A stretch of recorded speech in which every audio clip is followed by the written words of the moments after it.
Om jag sa att skilsmässan räddade mitt liv, skulle du tro mig? De flesta tror att en skilsmässa bara ger smärta, men för mig blev den starten på min frihet.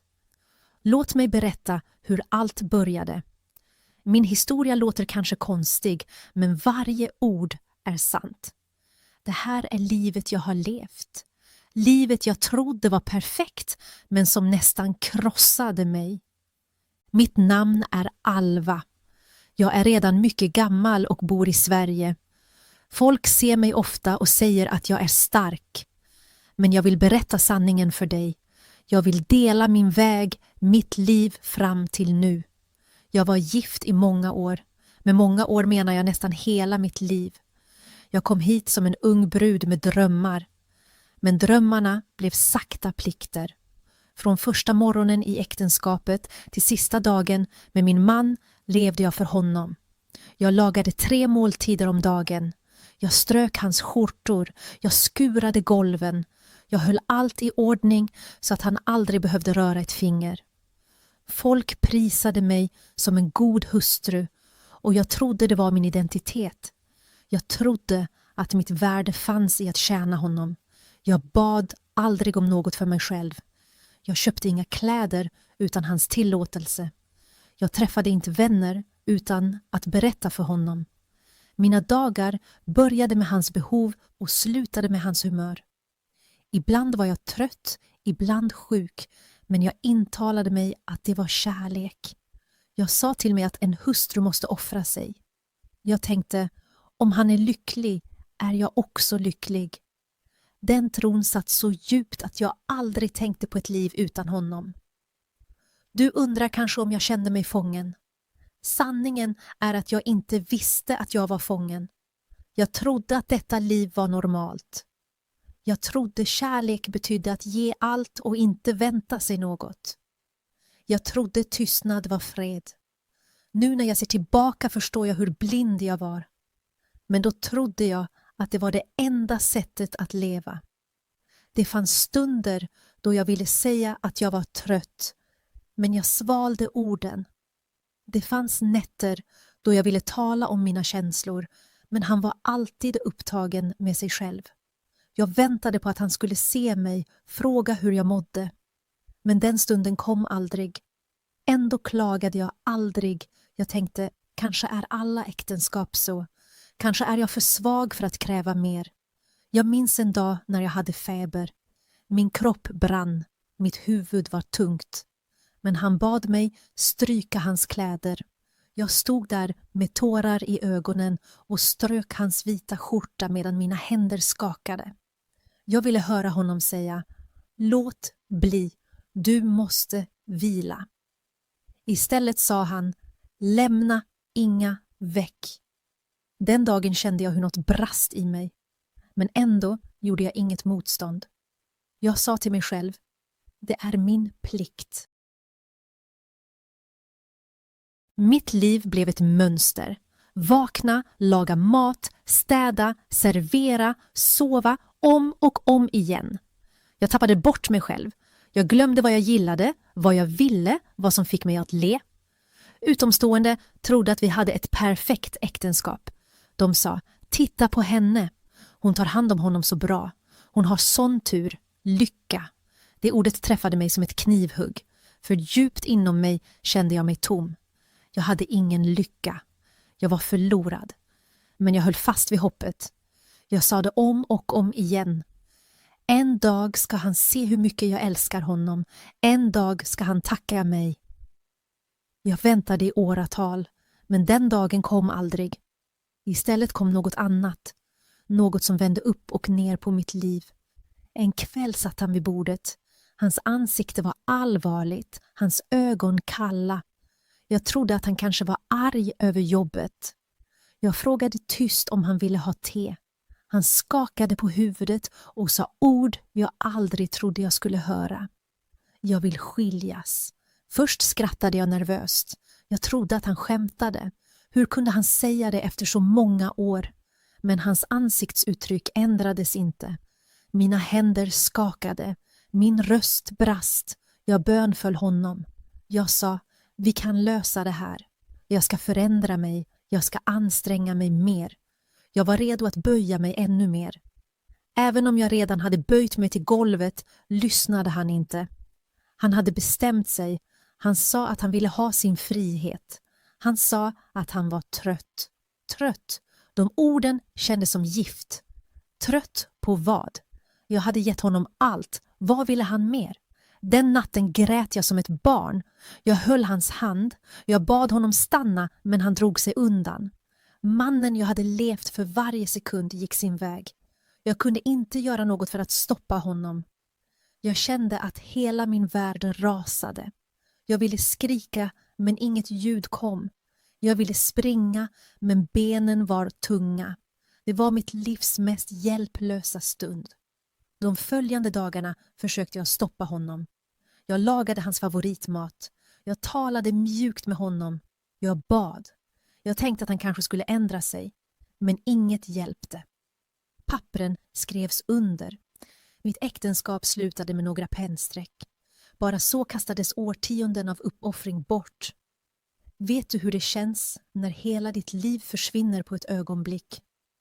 Det är som att stå oskyddad i en storm. Det är som att drunkna och ingen sträcker ut en hand. Så kände jag. En kvinna som gett allt stod nu tomhänt. Och ändå vill jag säga dig något. Detta ögonblick, hur smärtsamt det än var, blev starten på min sanna historia. Då visste jag inte det. Då såg jag bara mörker. Men livet hade en plan för mig. En plan jag inte kunde se. En plan som en dag skulle befria mig. Här börjar min resa. Detta är berättelsen om hur jag förlorade allt. Och hur den förlusten öppnade en dörr till ett liv jag aldrig kunnat drömma om. Jag minns fortfarande natten då han sa det. Orden slog mig som ett slag. Rickard såg på mig och sa att han ville skiljas. Hans röst var lugn, men min värld föll ihop. Jag trodde det var en ond dröm. Jag trodde han skulle ta tillbaka orden, men det gjorde han inte. Han såg på mig med kalla ögon, utan medkänsla. Jag bönföll honom. Jag sade att jag kunde ändra mig. Jag sade att vi kunde försöka igen. Jag lovade att anstränga mig mer. Jag lovade att till och med ge upp det lilla jag behöll. Jag var redo att förlora allt om han stannade. Men ingenting rörde honom. Hans hjärta var långt borta. Jag höll hans händer och grät. Jag bad honom minnas våra år tillsammans.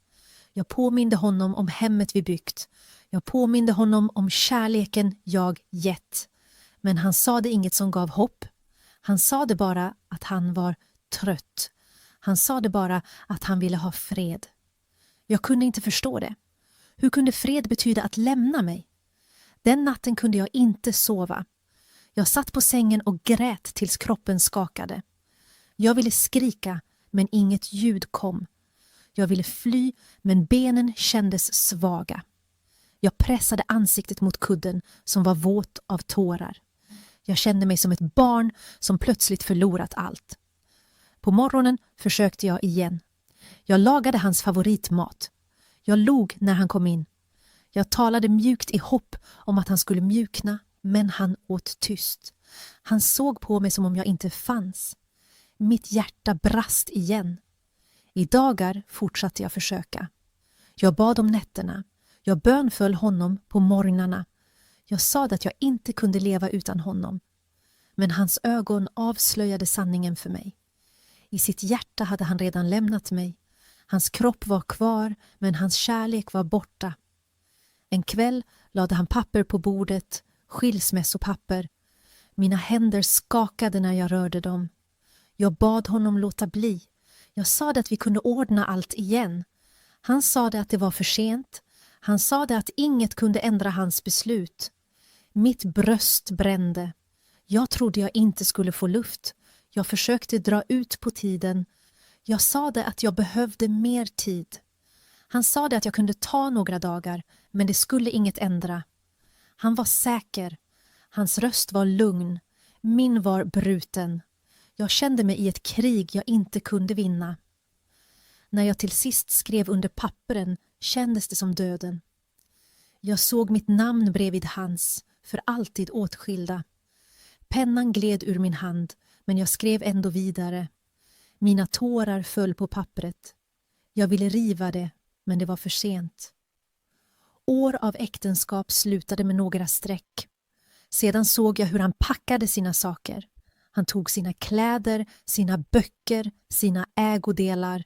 Jag stod i hörnet och kunde inte röra mig.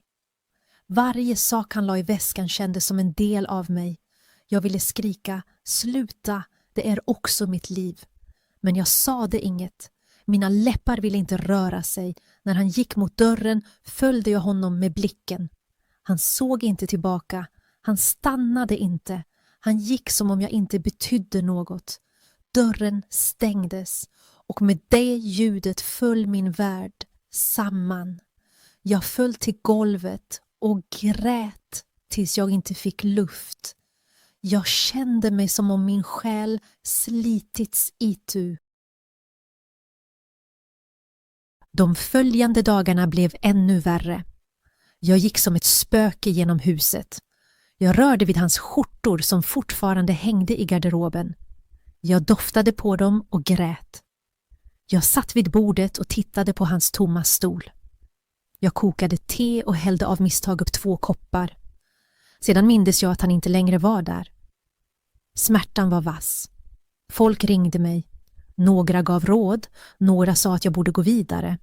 Några sa att jag nu var fri. Deras ord gjorde ännu mer ont. De kände inte mitt hjärta. De visste inte att jag ägnat honom hela mitt liv. Utan honom kände jag mig värdelös. Nätterna var värst. Jag låg i sängen och stirrade på den tomma platsen bredvid mig. Jag kramade kudden och låtsades att den var han. Jag blundade och hoppades vakna och inse att allt var en dröm. Men varje morgon kom verkligheten tillbaka. Han var borta. Jag gav mig själv skulden. Jag undrade vad jag hade gjort fel. Hade jag inte älskat honom tillräckligt? Var jag inte tillräckligt vänlig? Jag sökte svar men fann inga.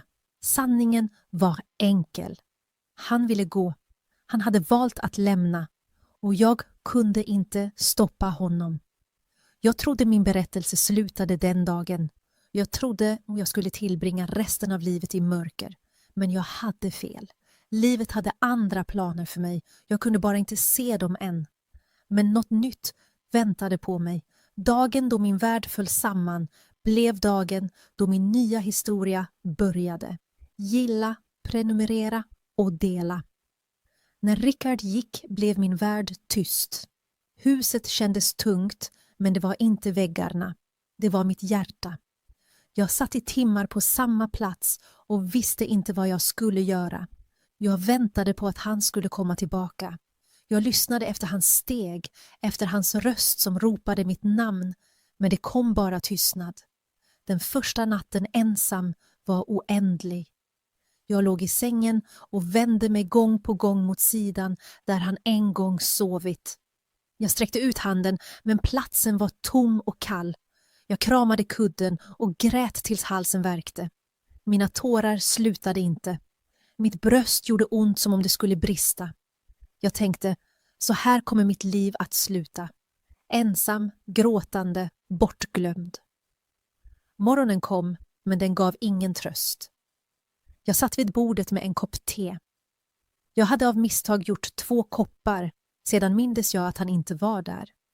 Jag stirrade på den andra koppen tills teet blev kallt. Jag hällde ut den, men smärtan stannade. Dag efter dag upprepade jag samma sak. Vakna, gråta, sitta och vänta. Jag hade ingen energi, jag hade ingen aptit. Maten smakade ingenting. Min kropp blev svagare, men jag brydde mig inte. Jag sa det till mig själv. Varför äta? Varför leva när den man levt för inte finns kvar? Jag träffade inte längre andra människor. Jag svarade inte på telefonen. När grannar knackade låtsades jag vara bortrest. Jag ville inte ha deras medlidande. Jag ville inte ha deras råd. Jag ville bara ha Rickard. Och han var borta. På nätterna hörde jag röster i mitt huvud. De sade att jag var värdelös. De sade att jag var gammal. De sade att ingen behövde mig. Jag trodde på dessa röster. Jag trodde att jag var ingenting utan honom. Jag drog täcket över huvudet och grät tills kroppen skakade. Jag kunde aldrig somna lätt. Jag slöt ögonen, men minnen av honom fyllde mitt huvud. Hans skratt, hans röst, hans beröringar. Sedan mindes jag hans sista ord. Jag vill skiljas. Minnet stack mig i hjärtat om och om igen. Veckor blev till månader. 6 månader av smärta. 6 månader av ensamhet. Jag räknade dagarna, men de kändes alla lika. Varje dag var mörk. Varje natt var lång. Tiden gick, men jag stod still. Min familj höll avstånd. De visste inte hur de skulle hantera mig. Några vänner försökte säga att jag borde vara glad, nu fri. Deras ord gjorde ännu mer ont. Fri. Jag kände mig inte fri. Jag kände mig bruten. Jag kände mig tom. En kväll gick jag förbi en spegel. Jag stannade. Jag såg mitt eget ansikte. Mina ögon var röda. Min hud var blek. Mina läppar visade inget leende. Jag stirrade länge. Jag viskade, vem är du nu? Jag hade inget svar. Utan honom var jag ingen. Åtminstone trodde jag det. Men även under de mörkaste nätter vägrade en liten röst inom mig att tystna. Den viskade, du är fortfarande här, Alva. Du lever. Jag försökte tränga bort det. Jag försökte tysta rösten, men den kom tillbaka. Den kom när jag grät. Den kom när jag satt ensam. Den sade, din historia är inte slut än. Jag trodde inte på den. Men orden gav mig något. En pytteliten gnista. En orsak att öppna ögonen på morgonen. En orsak att andas en dag till. 6 månader av smärta gick. Men i denna smärta ändrades något i mig. Jag insåg, om jag klarat dessa månader klarar jag allt. Det värsta hade redan hänt. Rickard hade lämnat mig. Mitt äktenskap hade kollapsat. Men jag andades fortfarande. Jag vill inte säga att jag var stark då. Det var jag inte. Men jag levde. Och att leva betydde att en chans fanns kvar. En chans till något nytt. En chans för mig. I slutet av dessa 6 månader stod jag vid samma spegel igen. Mina ögon var fortfarande trötta. Men den här gången ställde jag en ny fråga. Tänk om mitt liv inte är slut än. Tänk om detta bara är början. Den tanken stannade hos mig. Den var liten, men den räckte för att ändra mitt hjärta. Jag bestämde att resten av livet inte fick drunkna i tårar. Jag måste försöka. Jag måste hitta vem jag är utan honom. Dessa 6 månader av mörker dödade mig inte. De formade mig, de förberedde mig, de gjorde mig redo för nästa del av livet. Jag trodde min berättelse skulle sluta i sorg.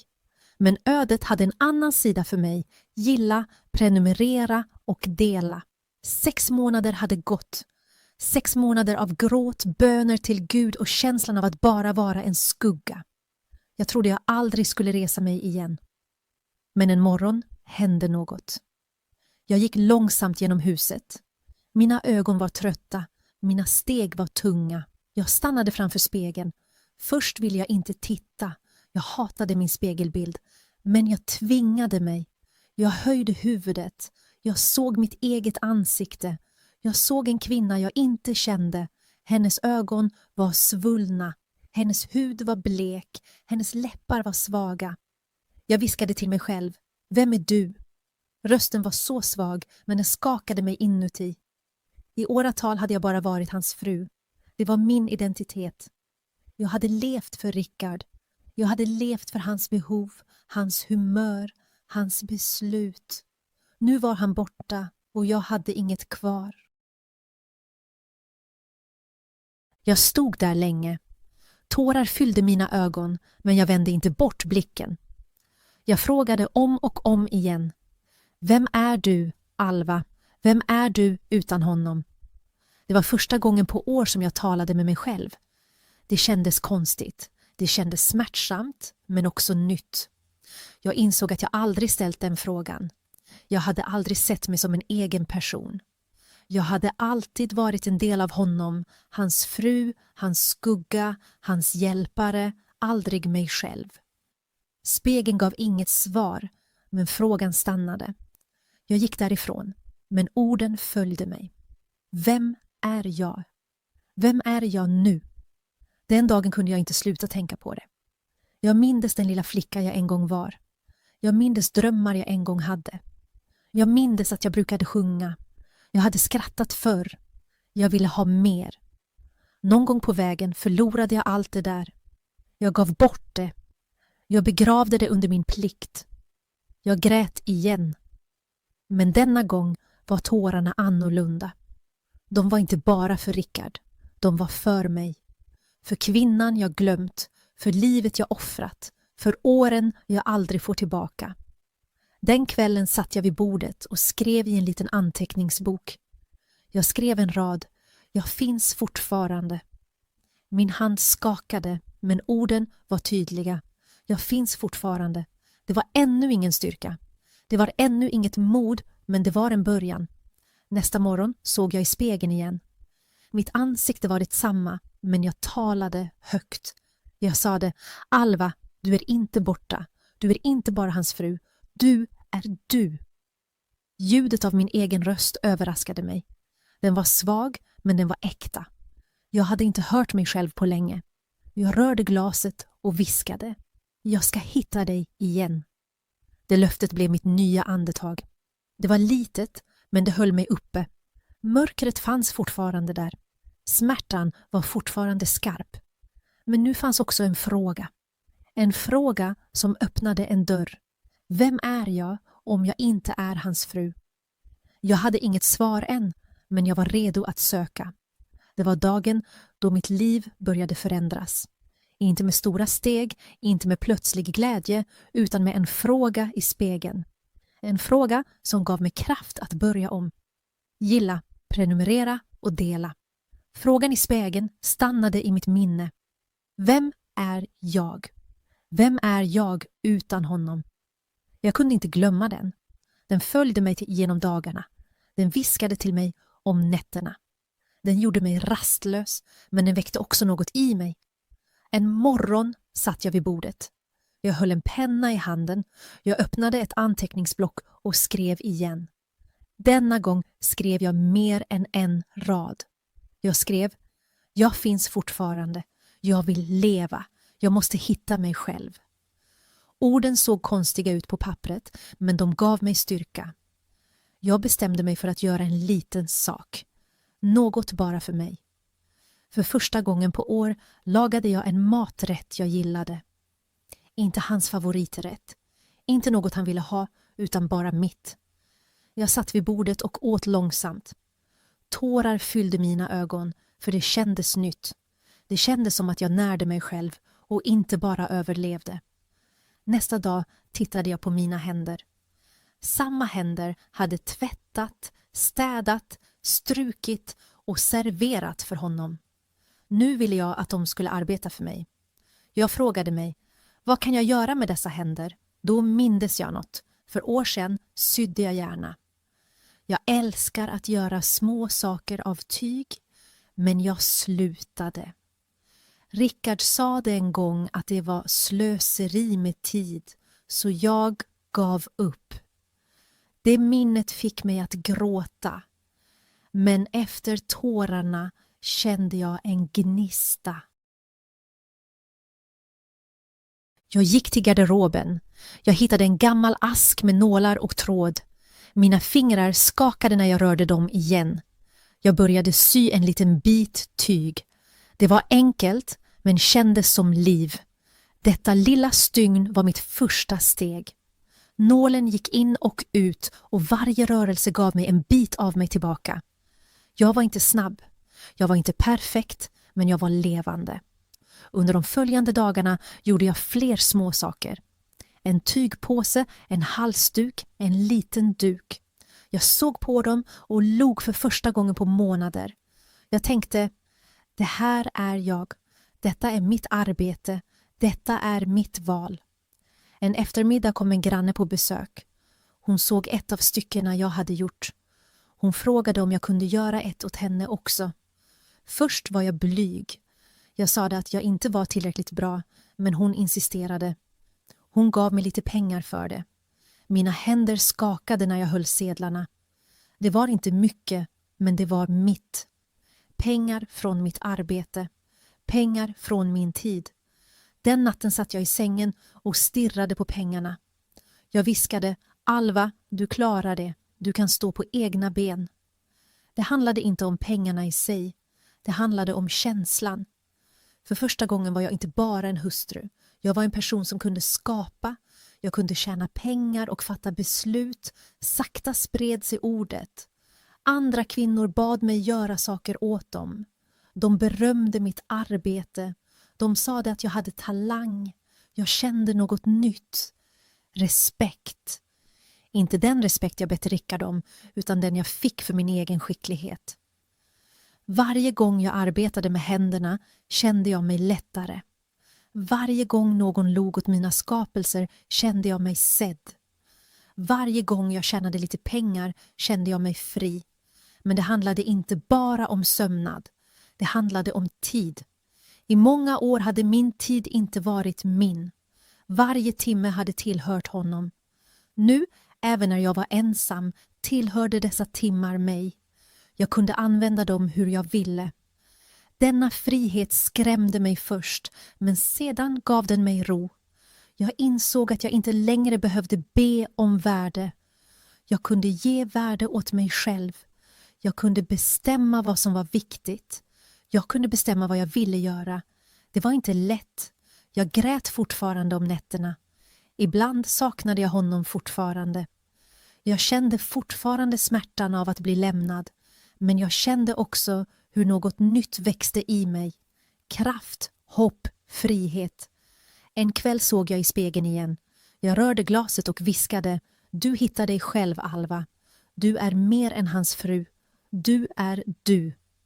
Denna gång trodde jag lite mer på det. De första stegen var små. En måltid för mig själv.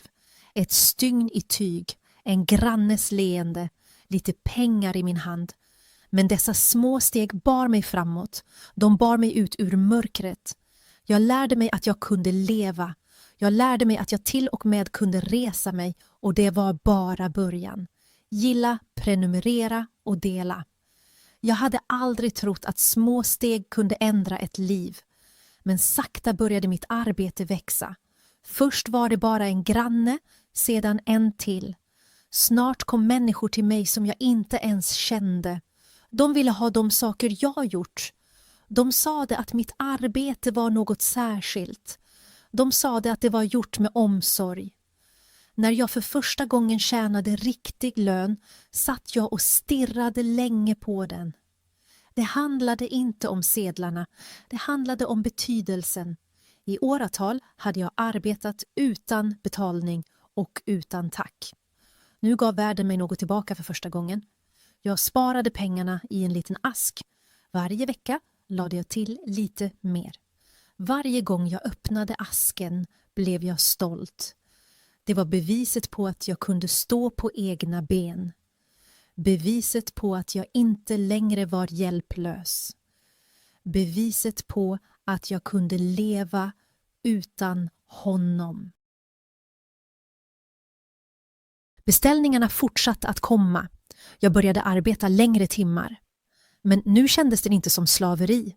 Det kändes som ett kall. Varje stygn var mitt eget. Varje mönster var mitt. Varje sak bar en del av mig. När folk log och berömde mitt arbete levde jag upp. Jag använde pengarna till mer tyg och bättre verktyg. Jag satsade på mig själv, något helt nytt för mig. Med varje steg växte mitt lilla företag. Med varje steg växte också mitt mod. Snart tjänade jag mer än jag någonsin drömt. Mina besparingar växte. Jag betalade räkningar utan rädsla. Jag köpte saker utan att be om lov. Jag kände en kraft jag aldrig känt förr. Frihetens kraft. Men det bästa var inte pengarna, det var respekten. Kvinnor från byn kom till mig. De frågade hur jag hade börjat. De frågade hur jag fortsatte. De sa att jag var en inspiration. Jag log mot dem med tårar i ögonen. Jag, Alva, som trodde livet var slut, gav nu hopp. Jag började hjälpa andra. Jag gav kvinnor med lite pengar gratis saker. Jag delade en del av min vinst med kämpande familjer. Jag lyssnade på deras problem och berättade min historia. Jag sa, om jag klarar det, klarar du det. Ju mer jag gav, desto rikare kände jag mig. Inte bara i pengar, utan också i själen. Jag var inte längre tom. Jag var fylld av mening och liv. En dag skrev en lokal tidning om mig. Den kallade mig en modig kvinna. Den skrev om hur jag rest mig efter skilsmässan. När jag läste artikeln grät jag. Inte av sorg, utan av glädje och stolthet. Mitt liv, som en gång känns värdelöst, hade nu värde. Snart blev jag inbjuden att tala inför grupper. Jag stod inför kvinnor som tappat hoppet. Jag berättade min historia för dem. Jag talade om smärtan, om nätterna av tårar. Jag talade om spegeln som frågade vem jag var. Och jag talade om de små stegen. Den första sytråden, den första försäljningen, det första leendet. De lyssnade med öppna hjärtan. Några grät med mig, andra kramade mig efteråt. De sa att mina ord gav dem styrka. Då förstod jag att min berättelse inte bara var min. Den var en gåva till andra. Rikedom finns i många former. Pengar, respekt, frihet, frid. Jag hade nu allt detta, inte tack vare honom eller någon annan, utan för att jag valde att resa mig. För att jag valde att leva. Det fanns fortfarande stunder då jag mindes smärtan. Men dessa minnen styrde mig inte längre. De blev till bränsle. De påminde mig om hur långt jag kommit. Jag var inte längre kvinnan som bad om kärlek. Jag var inte längre hustrun som fruktade att bli lämnad. Jag var Alva, stark, självständig, fri. När jag nu såg i spegeln då frågade jag inte längre, vem är du? Jag kände svaret. Jag log och sade, du är nog, du är mer än nog. Framgången hade förändrat mitt liv. Ännu mer hade friheten gett mig frid. Jag levde inte längre i mörker. Jag levde i ljuset jag själv skapat. Och det var bara början. Jag var inte längre kvinnan som grät varje natt. Jag var inte längre kvinnan som levde i tystnad. Jag hade funnit mig själv. Jag hade byggt något eget. Människor respekterade mig. Kvinnor såg mig som en förebild. Jag hade rikedom. Jag hade frihet. Och jag hade fred. En kväll hände något jag aldrig trodde skulle hända igen. Rickard kom tillbaka. Jag satt vid bordet när jag hörde knackningen. Mitt hjärta hoppade över ett slag. När jag öppnade dörren såg jag honom. Mannen som lämnat mig, mannen som krossat mig, stod där. Hans hår var gråare nu. Hans ansikte såg trött ut, men ögonen var annorlunda. Denna gång var de inte kalla. De sökte. I ett ögonblick stelnade jag. Mina händer skakade, andan fastnade, minnen kom tillbaka, nätter fyllda av tårar, dagar av ensamhet. Ögonblicket då han sa att han ville skiljas, ljudet av dörren som slog igen, allt slog emot mig. Han talade lågt. Han sade mitt namn, Alva. Först svarade jag inte. Jag bara stirrade på honom. Sedan steg jag åt sidan och han klev in. Vi satt mitt emot varandra som så många gånger förut. Men denna gång var luften annorlunda. Jag var inte samma kvinna längre.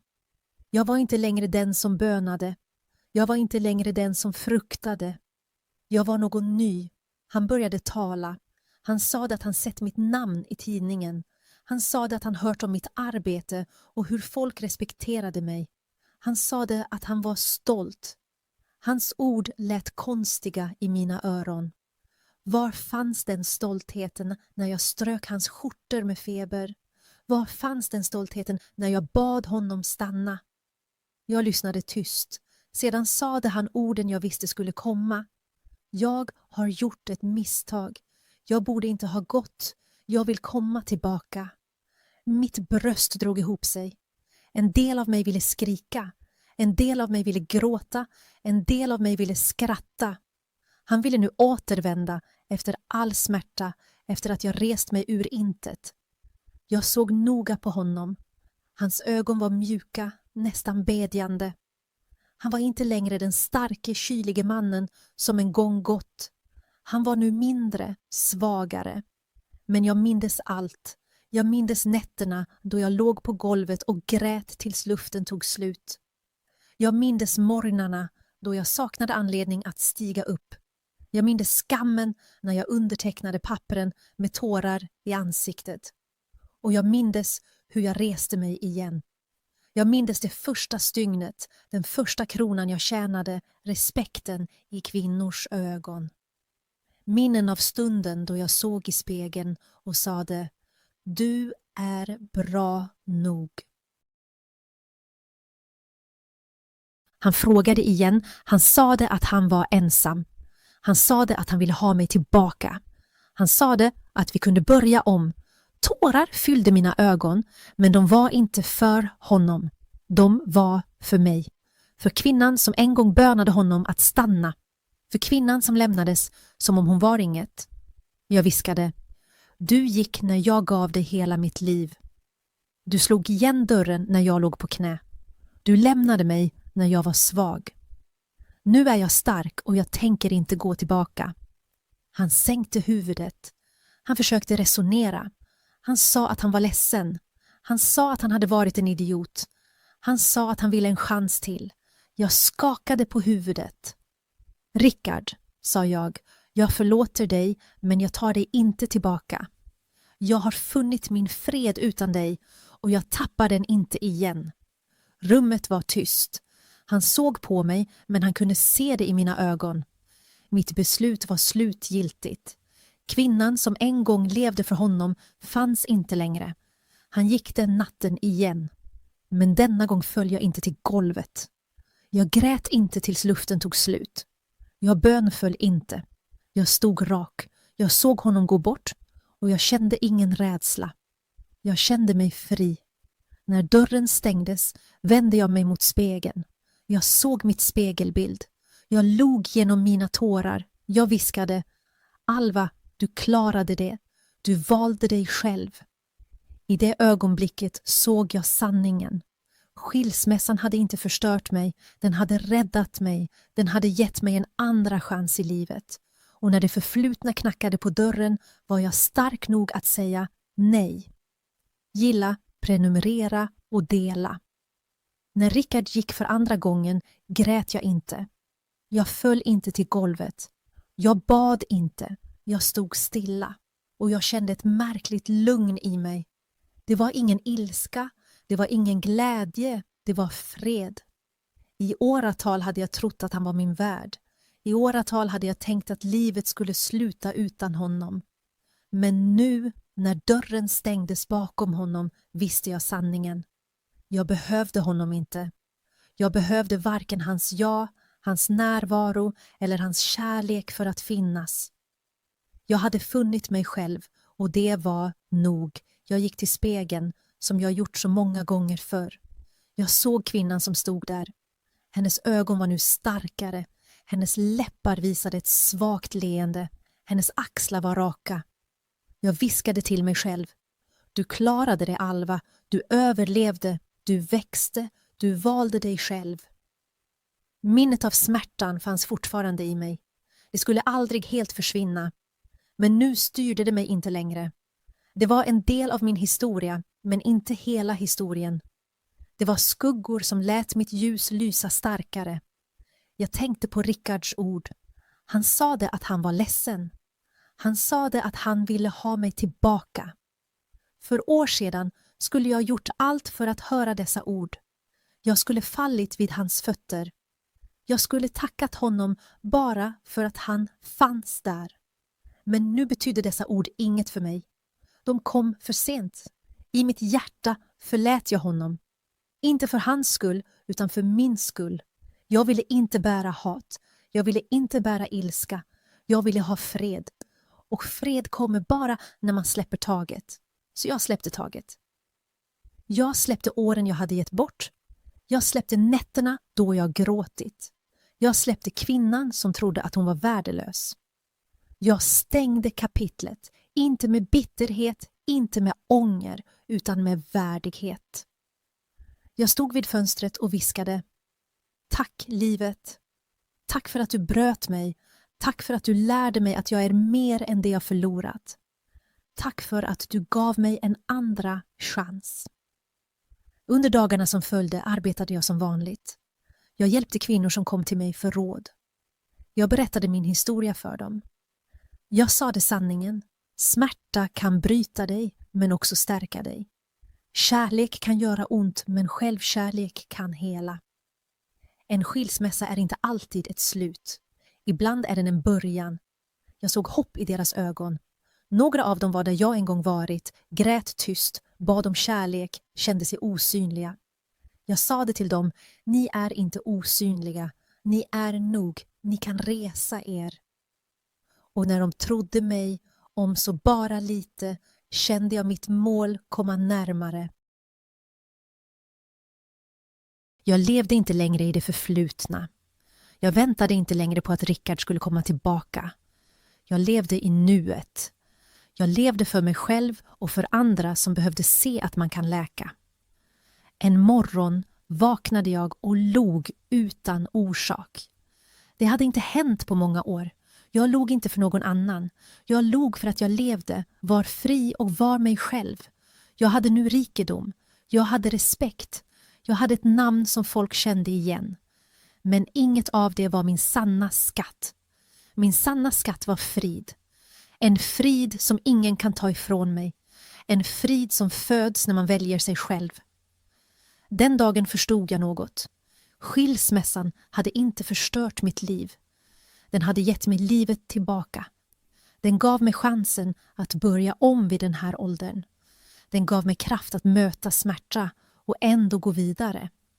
Den gav mig frihet. Jag vill inte ljuga. Vägen var svår. Det fanns nätter då jag trodde att jag inte skulle överleva. Det fanns morgnar då jag önskade att jag inte skulle vakna. Men jag överlevde. Jag vaknade. Och varje steg, varje tår, varje liten modig handling ledde mig hit till friden.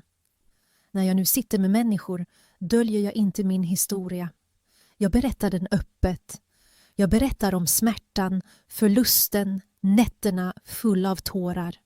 Och sedan berättar jag om friheten, glädjen och friden som kom efteråt. Jag vill att de ska veta att livet inte tar slut när kärleken tar slut. Ibland frågar folk om jag någonsin skulle ta tillbaka Rickard. Jag ler och säger: jag gav honom en gång mitt liv. Nu tillhör detta liv mig och det är sanningen. Jag hatar honom inte.